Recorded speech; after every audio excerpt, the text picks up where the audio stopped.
I used to work at this kids' party center that had rooms with inflatable attractions, and other ones where people would have their pizza and cake. Being a teenager, it wasn't the most exciting place to be, but it was easy money. Most of the day I just supervised the rooms with the play equipment, meaning I'd just sit in a chair and watch. The majority of kids and parents were well behaved, though occasionally there'd be family drama.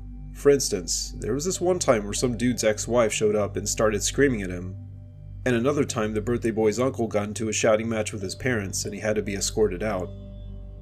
However, there were two main incidents that happened while I was there.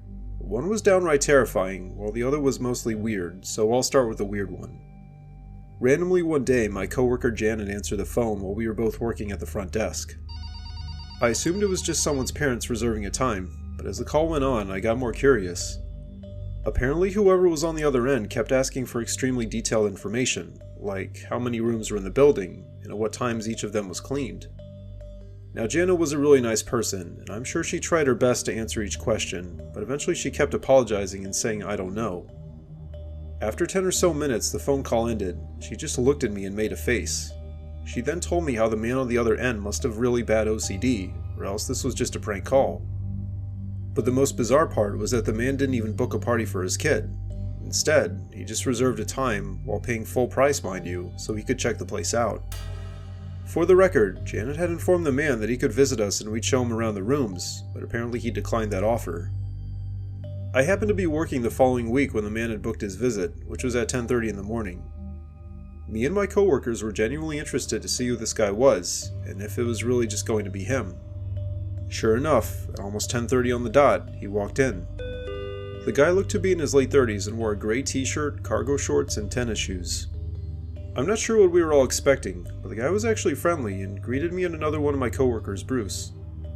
Since the guy wasn't accompanied by any kids, Bruce just started explaining how presents and party supplies could be placed on one of the carts, which would be stored in a secure area before being set up in one of the party rooms.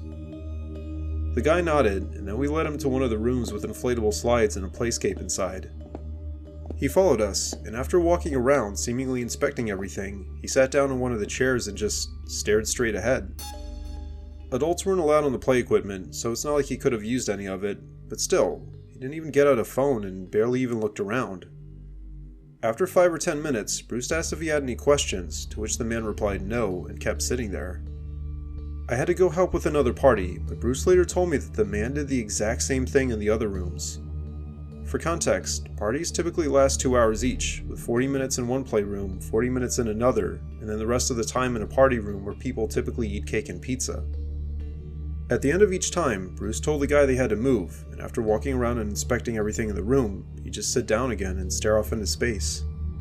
That included the party room, where since there wasn't any pizza or cake, there wasn't anything else to do.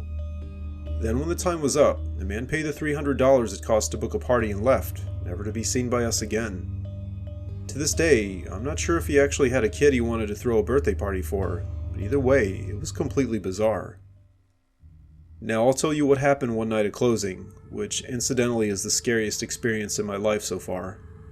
This was late in the summer, a few weeks before I had to go back to school for my senior year. It also took place during a torrential downpour, which led to many of the parents leaving early so they wouldn't have to drive back in the rain after dark. The last of the parties was scheduled to end at 8 p.m., but the parents asked if we could wrap things up earlier and go straight to the party room. By the time we got there and the pizza was served, there was just the birthday girl and 2 other guests. The sound of the rain beating against the windows and roof was almost deafening in that small room, and I tried to lighten the mood by nervously laughing and assure everyone we'd be alright. Everyone left soon after the pizza was served, and the parents thanked me and the manager on duty, Stephanie, as we used our umbrellas to help them transfer their presents and kids to their cars. She and I got decently soaked while doing this, so after we finished and came back inside, we went to the bathroom and used some paper towels to dry off. Since all the guests were now gone, we could start closing up for the night. Most of what that entailed was inspecting the various pieces of play equipment for smudges or lost items like socks and shoes, and then wiping things down and unplugging the air pumps. There would usually be 3 of us at closing, but the other person wasn't there for whatever reason, so it was just me and Stephanie. We split up, since we could cover more ground that way, and she started inspecting and cleaning the party room where the kids just ate, while I went to one of the rooms with inflatable attractions. I got a cart with a mop and vacuum and a few other cleaning items, then started pushing it down the hallway leading to the room. I opened the doors and was greeted with the gentle hum of the blowers mixed with the rain still pouring down on top of the roof. This particular room had one pair of giant inflatable slides with a walkway leading up between them, as well as another inflatable obstacle course attraction and a playscape with plastic tubes and ramps. I started walking towards the inflatable slides, but just as I was about to start walking up, I could swear I heard something come from the playscape. Instinctively I looked in that direction, but I didn't see anything. I chalked it up to the rain and continued inspecting and wiping down parts of the slides. Once I was done, I went around behind the barricade made out of gym mats so I could unplug the blower. As I walked around, I was surprised to see some of the mats had already been pushed to the side. That struck me particularly as odd, since the mats were rather heavy and some were propped up on these wooden boxes we had. Still, I didn't really give it a second thought, and just made my way through and unplugged the blower. The room immediately got quieter, and as the slide slowly started to deflate, I worked on cleaning the obstacle course. When I was towards the back of it, incidentally in a place where I couldn't see the front of the room, I heard another sound. This time it seemed more deliberate, and so I assumed it was Stephanie. I didn't immediately walk back though, since I was almost done with inspecting and cleaning the obstacle course. I figured that if she needed me, she'd get me. 2 minutes later I was done and walked back to the front. I didn't see Stephanie, but that didn't bother me as I assumed she got what she needed and left. But when I walked back to the barricade of gym mats to get to the blower, that's when the hairs on the back of my neck started to stand up. I was like 95% sure one of the mats had been moved, but there was also no reason for Stephanie to have done it. I walked the 5 feet over to the extension cord and unplugged it, and again the room got quieter. As the slide was now almost completely deflated, I was able to scan the entire room aside from the part behind the obstacle course, but I didn't see anyone. At this point, I wasn't convinced that I hadn't just imagined things, but I still decided to go find Stephanie. I walked back towards the doors, but that's when I realized my cart was gone. Hadn't it been there when I walked out of the obstacle course 30 seconds ago? I did another 360, and when I still didn't see Stephanie or the cart, I made my way back into the hallway and went to the party room where Stephanie had been cleaning. Opening the door, I saw the lights were now off. The balloons and other miscellaneous party items had all been picked up, so I assumed Stephanie had finished cleaning it and had moved on to another room. I began checking the other party rooms nearby and quickly found her. My heart sank when I realized she didn't have my cart with her. Stephanie must have read my face because she immediately asked me what was wrong. I told her in a worried tone that someone had taken my cleaning cart and I thought it had been her. Stephanie didn't say anything at first, and instead just stood there. I couldn't tell if she thought I was joking, or like me, didn't want to acknowledge the possibility that there was an intruder in the building. After a few seconds, Stephanie asked where I had left it, and I told her at the front of the room I was cleaning. I could tell she was slightly unnerved, but Stephanie still led me back to the room and opened the doors. I was genuinely confused. There was my cart, in seemingly the same exact spot where I left it. I looked it over and none of the items seemed to be missing. Honestly, I was dumbfounded, and slowly began to suspect I had just imagined the cart not being there. Stephanie looked at me and asked if something wasn't right.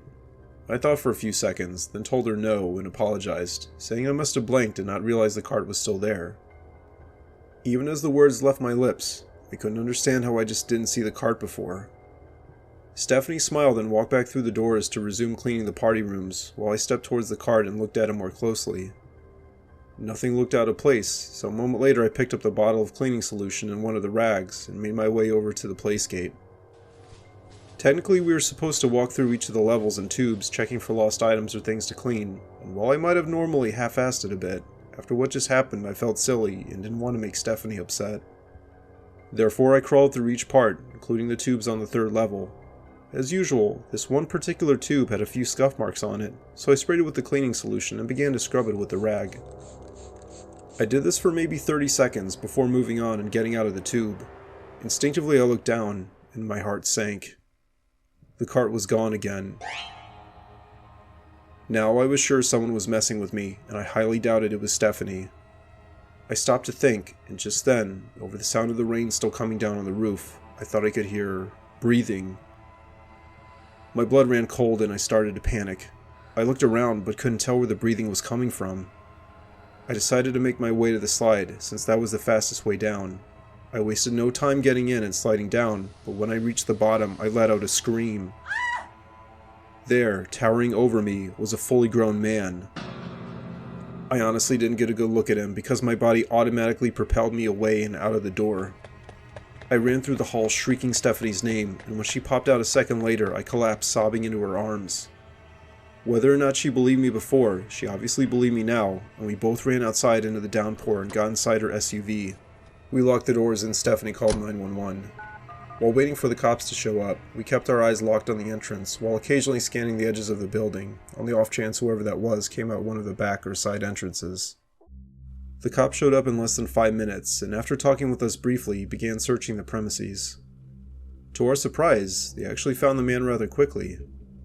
One of our attractions was this inflatable mountain type thing where kids would try to climb up with Velcro straps and gloves that would attach to the climbing surface. As the cops told us, they found the man wearing 2 of the Velcro gloves, just holding onto the top. Obviously the man was completely insane, and unsurprisingly the police identified him as a homeless individual who had apparently stopped following up with his doctor and taking his medications. Perhaps the strangest part of what happened is why the man chose to come into our store. As far as I knew, there wasn't a large homeless population in our area, and the man had supposedly been staying in a shelter 20 miles away. I don't think he could give a coherent answer as to why he came here, and for all I know he randomly got on and off one of the city buses. As far as how the man got inside the building, the side and rear entrances weren't always locked during business hours, even though I'm pretty sure that was supposed to be the policy. I'm not sure how much trouble Stephanie got into over this man entering our building, if it was even her fault, but after this happened, that policy was enforced a lot more strictly. I had trouble sleeping for several weeks after this happened, and would frequently awaken from a nightmare in a cold sweat. Eventually school started, and I got preoccupied with other things, but I still think about what happened sometimes. And I'm just grateful that that man was just crazy and not violent.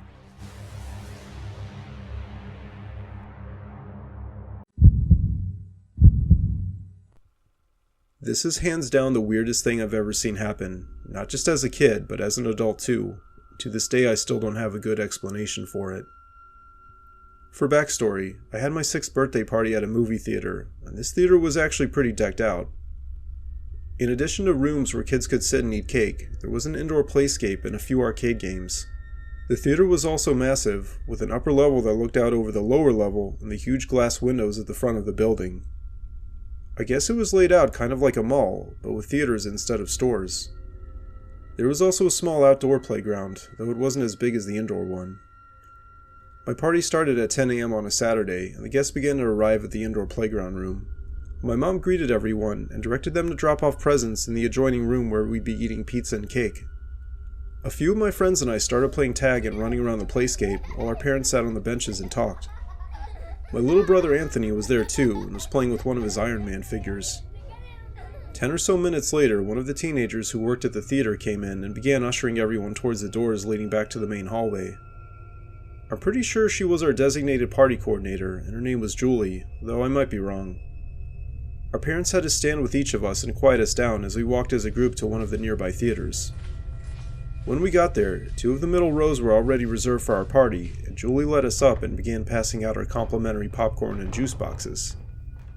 The lights dimmed and the trailer started a few minutes later, and our parents again did their best to keep us quiet.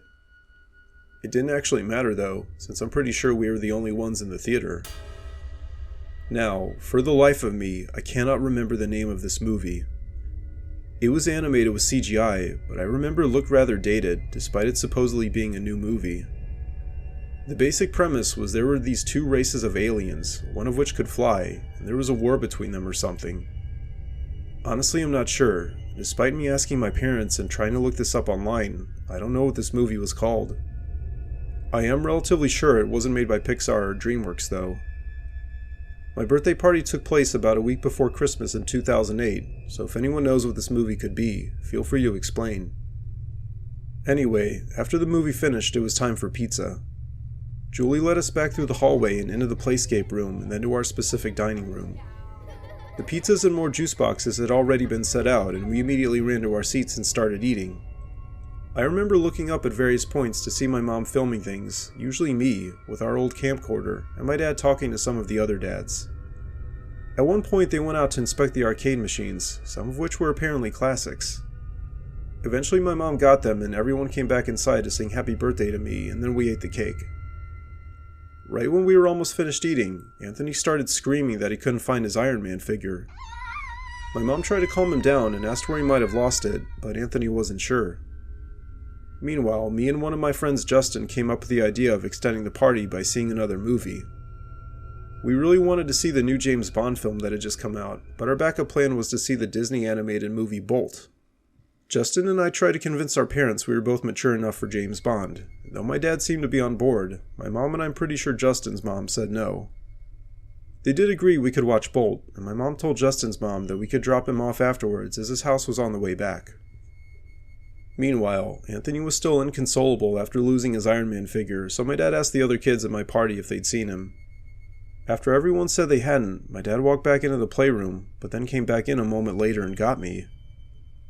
He asked me to walk outside and then pointed to the Iron Man figure, which was sitting with his legs gripping the pole on the very top of the playscape. My dad asked me if I or one of my friends had been messing with Anthony and put it there, but I told him no. Honestly, I had no idea who could have even put it there.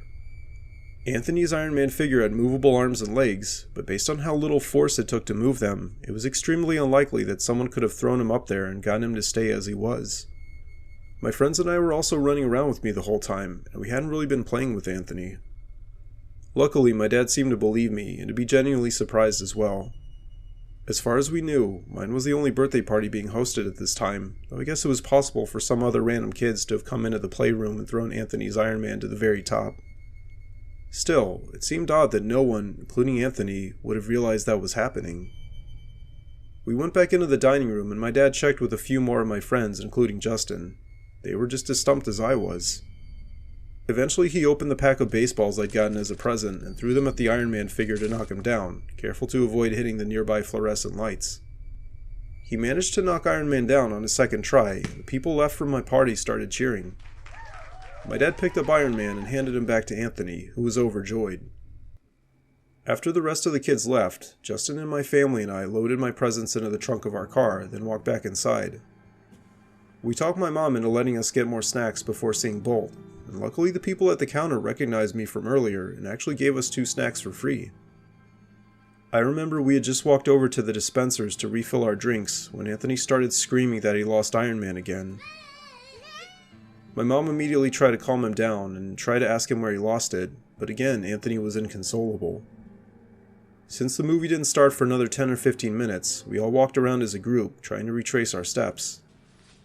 As far as we remembered, we just walked from the playroom, which was on the first floor, back through the hallway that led to the main lobby, and then out through the doors to the parking lot. Unfortunately, Iron Man wasn't any of those places. My mom tried getting more details from Anthony, while my dad and Justin and I walked down the main hallways again, checking behind trash cans and under benches.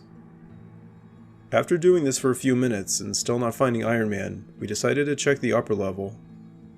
Like I said, this place was huge, and our sinking suspicion was that someone had just picked up the figure and left. Luckily there weren't any other movies letting out at this exact time, at least on the upper level, so we had a relatively unobstructed view. While we were still pretty far away from the end of the hallway we were walking down, Justin caught sight of something and joked that maybe that was Iron Man. I saw a tiny speck of red and yellow on the ground at the very end of the hallway, but sure enough, as we got closer, we saw that it was indeed Anthony's Iron Man figure. I could tell Justin felt like we were suspicious of him, and honestly my dad and I knew he was just making a joke. Before splitting off from Anthony and my mom, we had been together as a group the entire time. My dad bent down and picked up the Iron Man figure, confirming it was Anthony's. We just stood there for a minute, looking around and trying to figure out how on earth the figure got up here. Justin and I made a few suggestions, and the eventual conclusion we all came to was that someone was messing with Anthony and stealing his action figure. However, we had no idea who that could be, and Anthony hadn't been out of my parents' sight for any significant amount of time since we got to the theater.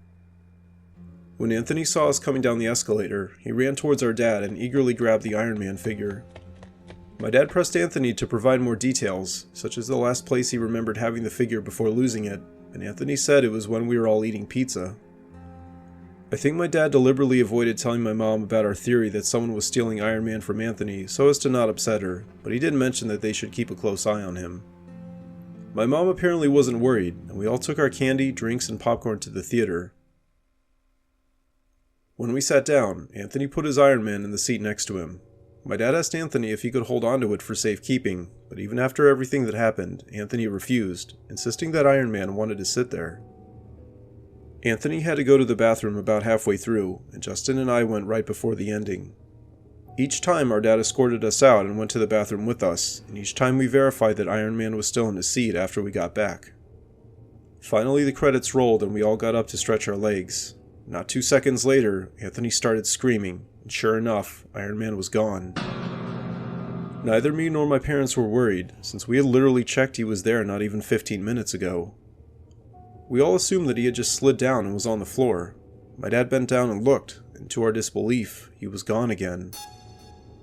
I immediately did a 360, and while there were other people in the theater, it had been mostly empty and there hadn't been anyone directly behind or in front of us. My mom again did the best she could to calm Anthony down, while my dad asked in a firm voice if he threw Iron Man somewhere. Anthony didn't answer my dad's question, and eventually my mom told him to stop and that we should just go home. I think the entire experience of the party and Iron Man continually becoming lost had really gotten on our nerves. My dad gave up and walked around to the aisle in front of us, shining the flashlight on his phone. Justin and I did the same, but Iron Man was absolutely nowhere to be found.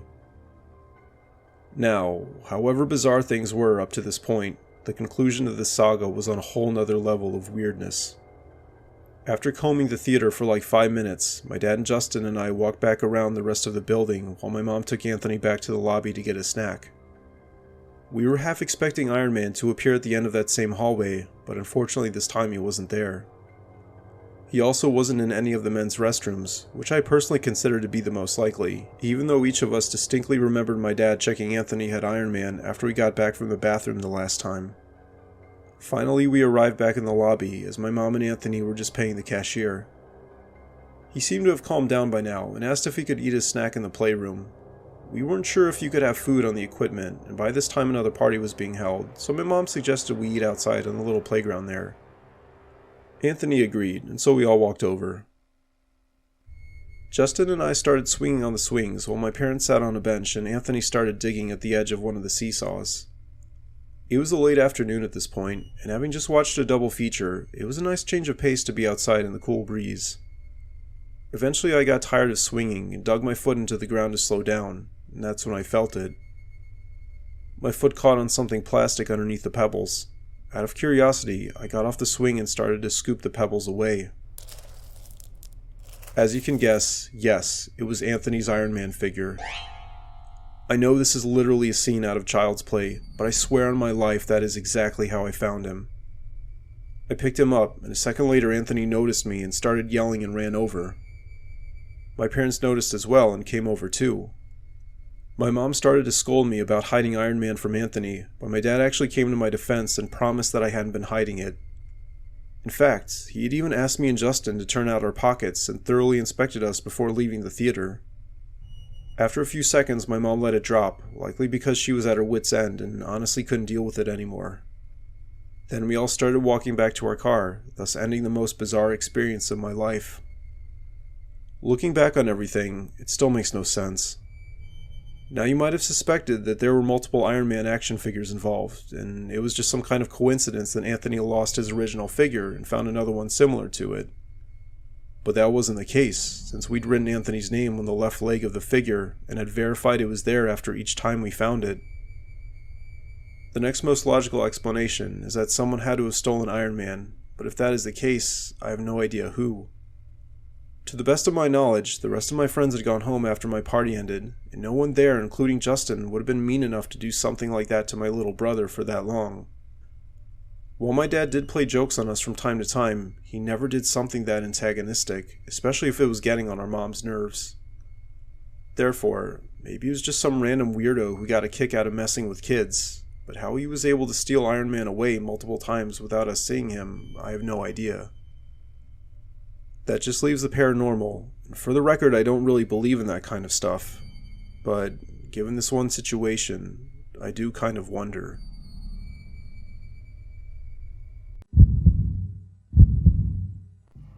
One of my friends growing up was named John, and his dad would go all out for his birthday parties. This one year, his dad had what was honestly an incredible idea. There was this abandoned building about 20 miles away from town.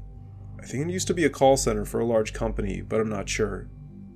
It was this huge concrete structure that had apparently only recently been abandoned. The birthday invitations explained that we were secret operatives and had to follow clues to find the package, which was deliberately left vague. We were only in the 8th grade, so some of the parents probably had reservations, but I'm pretty sure everyone who was invited went.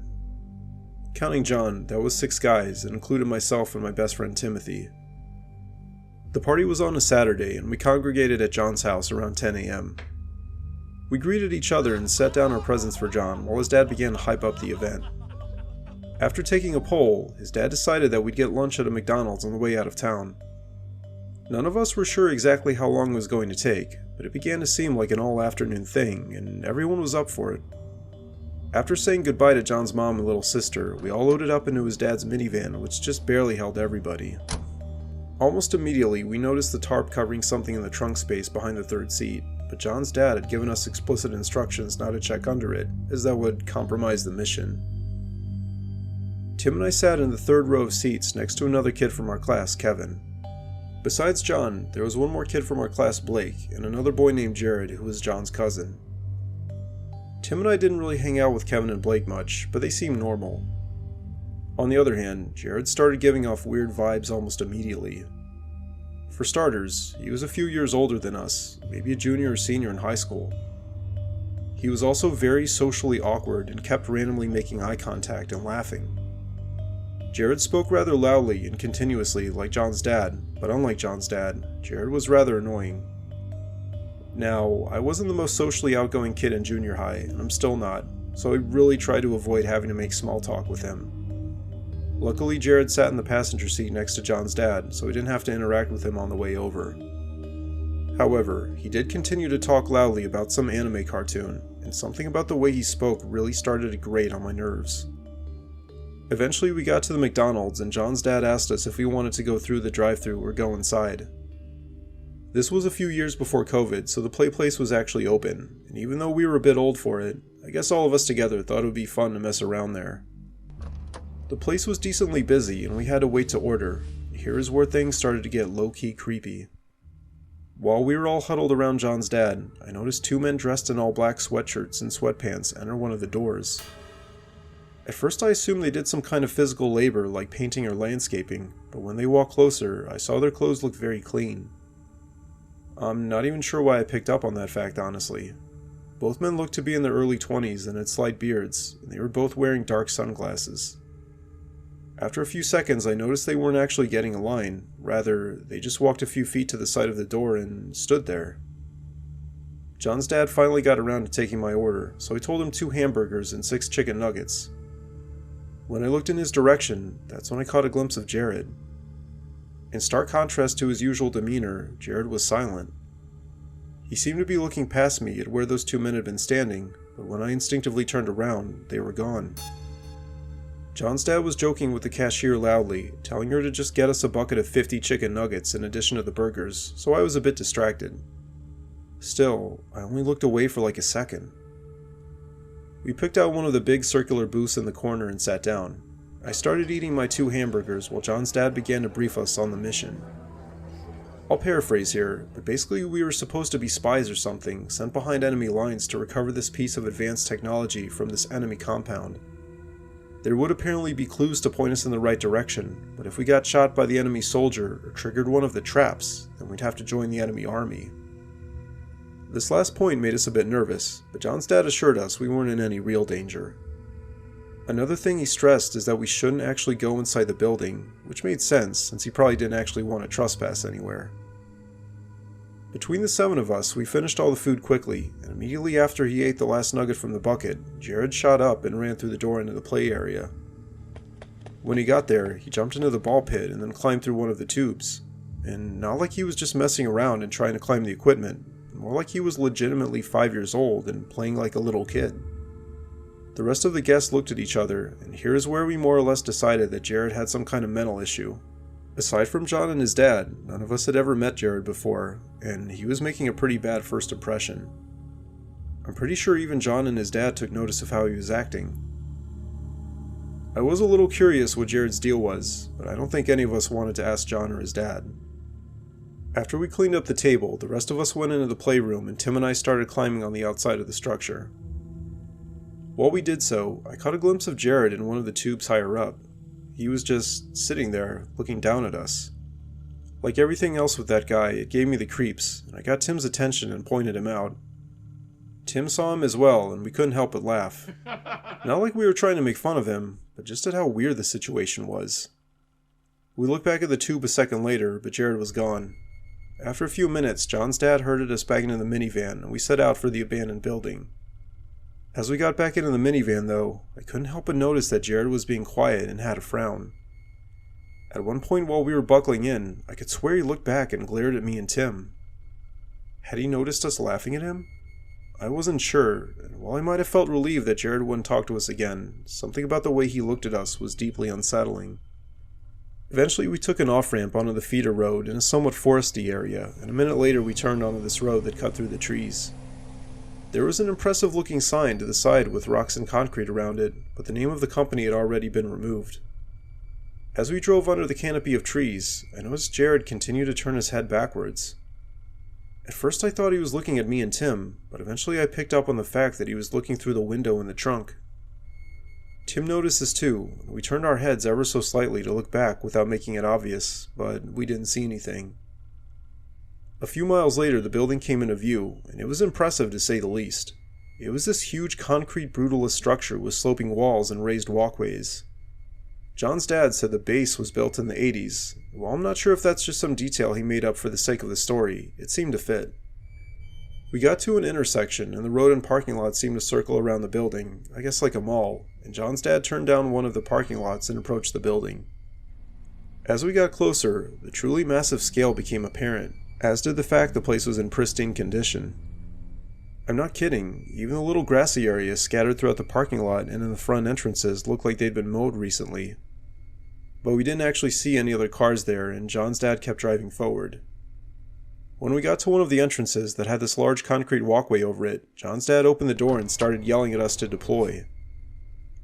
The rest of the guys and I started to crack up and quickly unbuttoned our seatbelts. We made our way onto the asphalt, and no sooner had we exited than John's dad sped off. During the briefing, he had told us that previous spies had sealed clues inside of brown envelopes and left them throughout the base. So as the minivan disappeared around a corner, we started looking around for one. I think it was Kevin who spotted the envelope duct taped to the bottom of the walkway about 50 feet from where we were standing. We started cheering, or at least, all of us except for Jared, who was apparently upset that he didn't spot it first and started running over towards it. Blake actually turned to John and asked him if Jared was okay, but John said he didn't know him that well and wasn't sure. Apparently Jared's mom, who was John's dad's sister, had been estranged from their family for many years, and John only met Jared a handful of times. At some point Jared's mom came back into the family picture and tried to reconnect, and maybe that's why Jared was at John's birthday party. I'm not sure about that detail.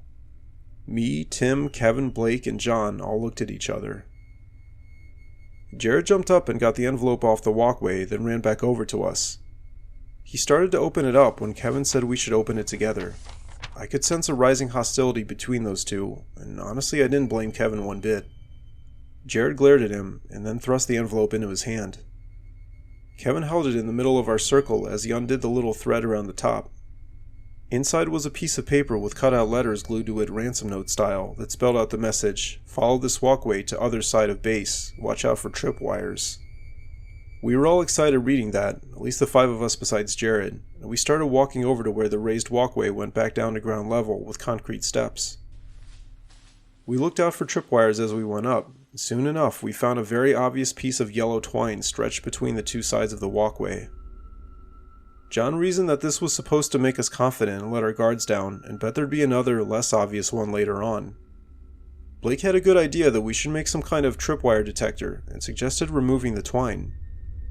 None of us knew if John's dad had hooked it up to a sensor of some sort, so we ultimately left it alone. Instead, we went back down and got a piece of large grass from one of the planters near the entrance. That seemed like it should work well enough, and we made our way back up the stairs. Kevin held a branch out in front of us as we all followed behind him.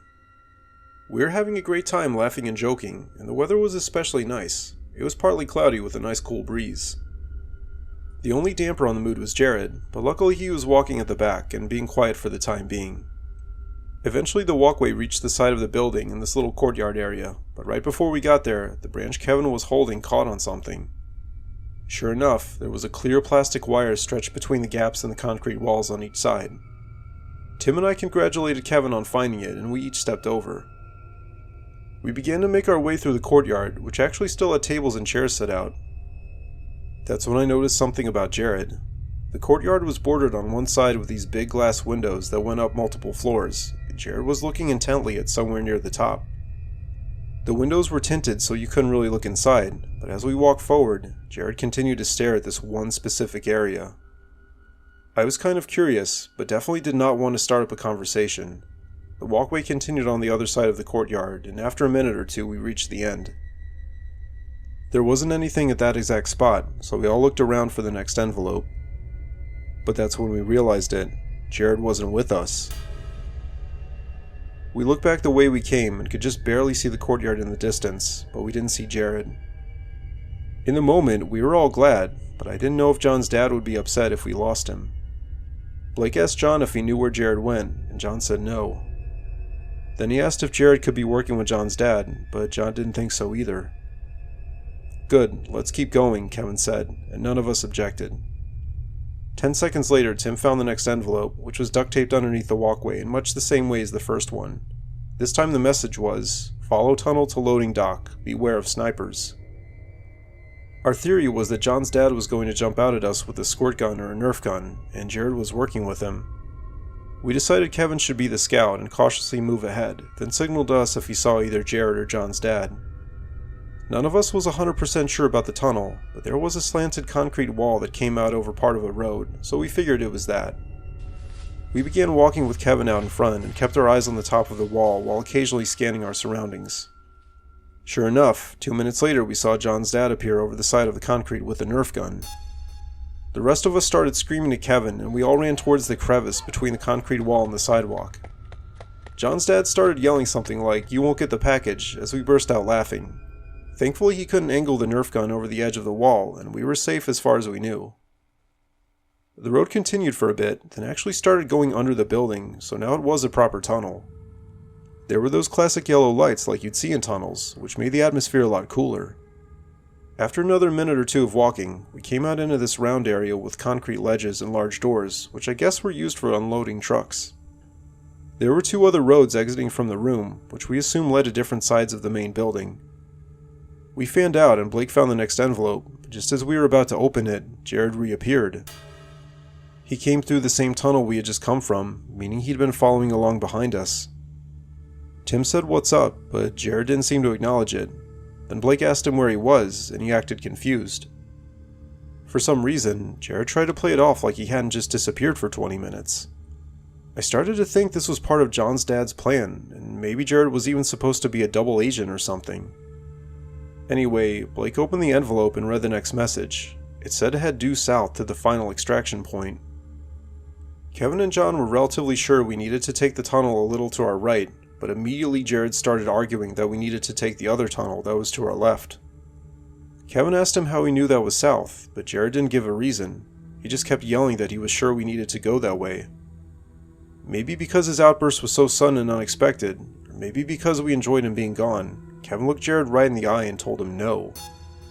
Tim and Blake and I, and even John, walked over to where Kevin was standing.